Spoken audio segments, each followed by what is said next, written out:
interns around here that's female, and I don't want them to feel slighted at this particular time. We got something for them. You got something for them too?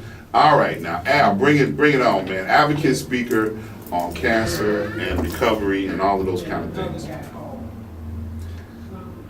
Okay. Well, first of all, let me just thank you for allowing me to be on the program and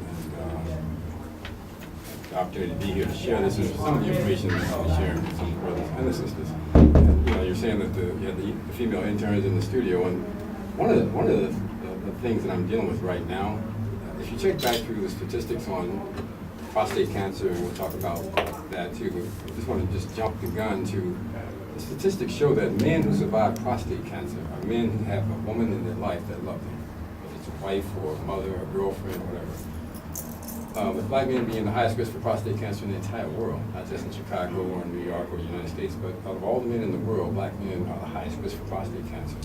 Well, you know, some brothers at that point would probably say they're gonna die because they ain't trying to put up women that much, but go ahead. Yeah, well, you know, and you know what I tell those brothers? You know, God bless you. You know? I'm not going like that. I know that's right, bro. I know that's right. But it's important to realize that if you have somebody in your life that will tell, I mean, you talk to Charlie Wilson and, you know, like Louis Farrakhan and some of the other brothers who have gone through prostate cancer treatments and survived, and they'll tell you too that the women in their lives are the ones who were prompting them to go to the doctor and get screened.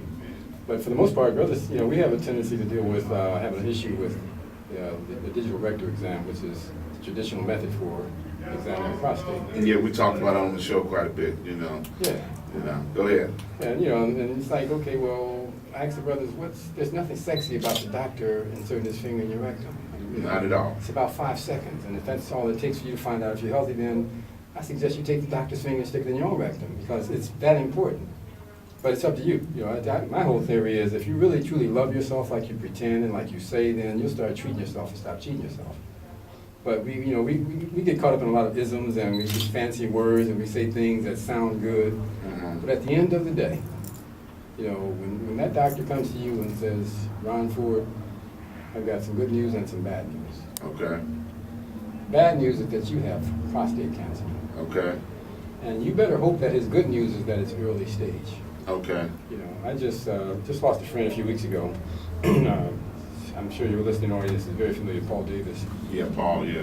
And Paul was an advocate similar to myself, and he went through some changes for like a 2-year period, and during that 2-year period, he didn't go and get screened. The conversation we had like, probably a month before he passed away. And within that 2-year period of not being screened, he was cancer-free, and then for 2 years he didn't get screened. When he did go and get screened, he was 4-stage prostate cancer. Mm. And then shortly thereafter, Paul was no longer with us. Mm-hmm. And you know, there's a lot of controversy about the PSA test, you know, not being helpful and that it does more damage than good. But you got to be careful of the sources that you listen to. Yeah, that was just something that recently just came out in the last 6 months that they started talking about. That some of the screening tests that they do for cancer are not as effective, is what they were saying. Yeah. Well, they say that there's too much unnecessary treatment. Mm-hmm. You know, and part of the reason it's not the information that's the problem, it's what we do with the information.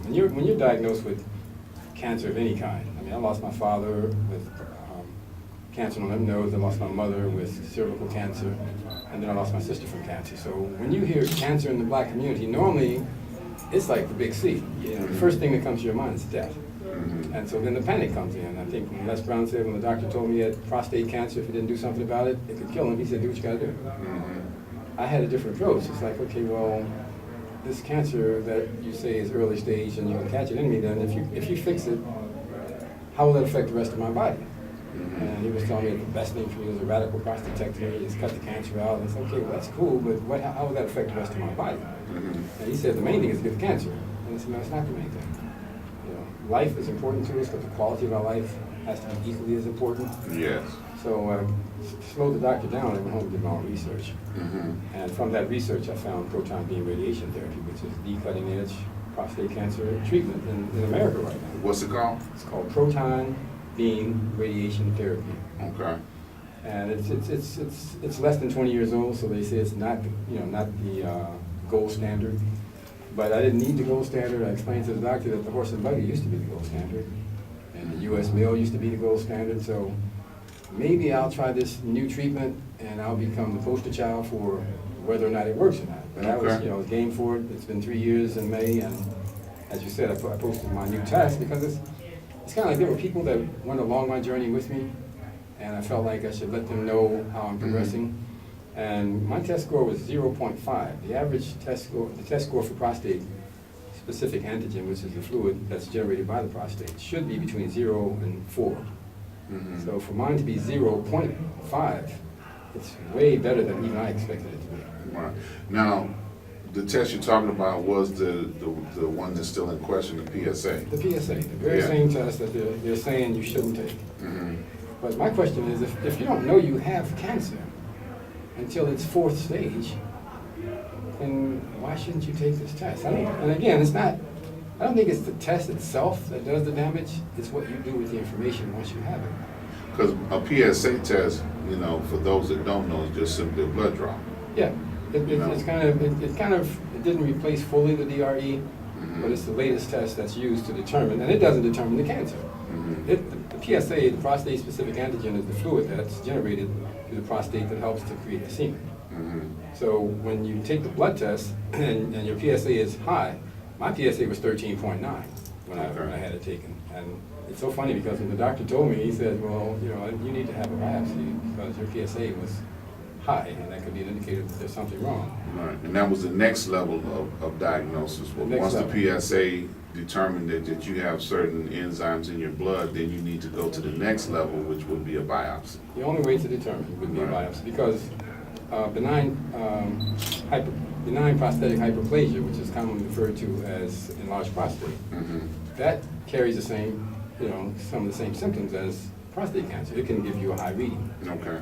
So, and even, a lot of men need to know before you go get the PSA test, don't have sex for 2 days before you get your test. Don't ride bikes. Don't do anything that can irritate the prostate. Can't have no sex, man? Well, I'm saying if you do, when you go get your PSA, just don't throw your PSA don't throw it off because it's irritating. Well, I ain't never had accurate PSA. Well, let's hope you don't have prostate cancer either. On a serious note, there's so many things that you don't know about. And so, you have to... I didn't know that. That's good information. There's been not one brother. I've been all over the country speaking and on the phone, and brothers from Facebook, friends have referred friends, and I guarantee you, there's been not one person I've spoken to, those who've had the test, that had the cancer, had treatment, that I didn't give them some information that they didn't have. That they didn't have already, because it's like, okay, well, they didn't know that. Right. And it's because information is constantly changing. Technology and all these treatment options are constantly changing. A lot of brothers think that the only way to get the test is to go and bend over and let the doctor do the fingers. Yeah. Now, when you get in an older age bracket, you also have recommendations that you're supposed to do colonoscopies and things like that, where they do exams with the scopes and all those kind of things, and they generally, when they're doing those exams, once you reach, certain 50s or whatever, older, they can determine whether you have polyps in your colon. Now, those are still more accurate than the PSA and then the digital exam. Well, again, I always have to make it clear that I'm not a doctor. No, I understand. No, but you've been through the process. Right, yeah. But I'm saying sometimes people say, well, you shouldn't talk about that because you're not a doctor. But I know, and the one thing I want to say is, prostate cancer used to be an old man's disease. You didn't have to worry about prostate cancer till you were well into your 60s, maybe 70. But then, during the time that I was going through my treatment, there was a brother 29 years old with prostate cancer. There's another guy on Facebook with the Blue Cure. He's 35. He's got a whole campaign. He's doing a lot of great things with educating the younger brothers about prostate cancer. So it's like what used to be doesn't normally necessarily apply to us anymore. We've changed our habits drastically in this country. There was one of the studies that showed that over 90% of the prostate cancer has been directly linked to our diet. But that shouldn't be a surprise because so has heart problems and hypertension and high blood pressure. So we're eating to live. I mean, some people eat to live and some people live to eat. And as a result, we're eating things that are destroying our bodies. If you go back 50 years ago, we used to spend like 5% of our income on healthcare and somewhere around 17% on food. Now we're spending 17% of our income on healthcare, 5% on food. 99-cent 2 liters, and like Right. chicken nuggets and Right, grease and right. fries and all that other stuff. So now we've got the largest obesity problem in the world. And they're talking about cancer doubling by, within the next 30 years. The cancer rate is going to double. The obesity rate is going to double. But we're content. We're so-called, we're successful now. Mhm. But we have to pay attention to what we're putting in our bodies. So Right. it's no longer an old man's disease. I'm not sure about the colonoscopy being, waiting until a certain age. They say, I think, at 40 I or think, 50. well, yeah, I think Every 5 they years? recommend every 2 to 3 years after you reach 50. If you have any signs or My knowledge symptoms, it might be is once in a like year. 5 Yeah. or 6 years is according to the doctors for me. Yeah. I had to have a colonoscopy before I had my treatment. Right. And they do go into the colon. And once Mhm. again, they're going back to the rectum again. It's Right. like, brothers, get over it. But they put you to sleep for that one, so I No, ain't had no problem. no. They put me to sleep. Okay. You're just a big baby, man. 'Cause I'm lying there looking at, looking at the screen. They give me something to doze you off. I wasn't asleep. Maybe Man, mine they just- knocked me out. Okay, I'm I looking at the had screen. better insurance than you. I don't know. Well, it was amazing when I went for the test. It was in a gastrologist's office, and the technician that knocked me out. He was like, "Man, you strong." I'm like, "What do you mean I'm strong?" He said when the doctor inserted the probe, all the way, he said my arm went up. That's And they wrong, couldn't alright. get it down. Now I'm asleep. I didn't know, and I had to ask, "What y'all do to me in there?" That my arm went up. Automatic And response. couldn't get it down. Automatic. So but they were able to, do the exam. And once they did the exam, they did find a couple of polyps in there Yeah, they take that it they out. removed. Yeah. So that was a preventive procedure to stop things from getting any worse. So I guess, and I'm saying along with those other things that you're talking about, the PSA, and I get those done twice a year. For once. Well, I get mine done twice a year when I do blood work, 'cause I got 2 different doctors and they don't know each other. Backup plan. Right. I don't want no mistakes. I want them to go, oops, oh, we didn't see this the first time, so I get it done twice a year because it's a blood test.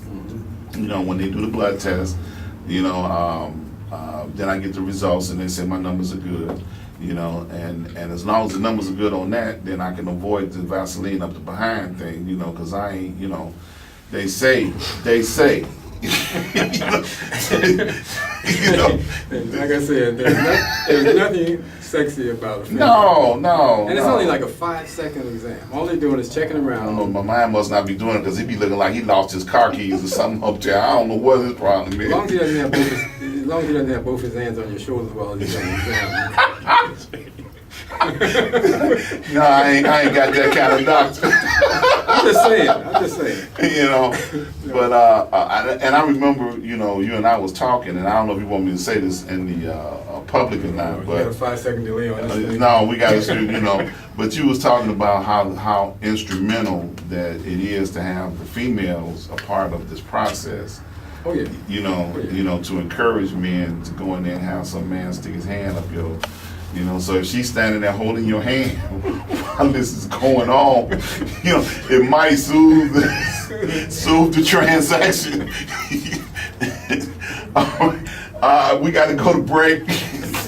I'm getting the high sign from the CSO. So we are talking cancer and getting tested, prevention, knowing what your status is. We're going to take a pause for the calls. You're listening to the Ask Dr. Ron Show. I am your host, Ron Ford. We're here on the globalnewsforum.com. We got the legendary Al Brown in the studio. Y'all gonna find out why he's legendary in the next segment. So y'all stick around, don't go nowhere. See you on the other side of the break.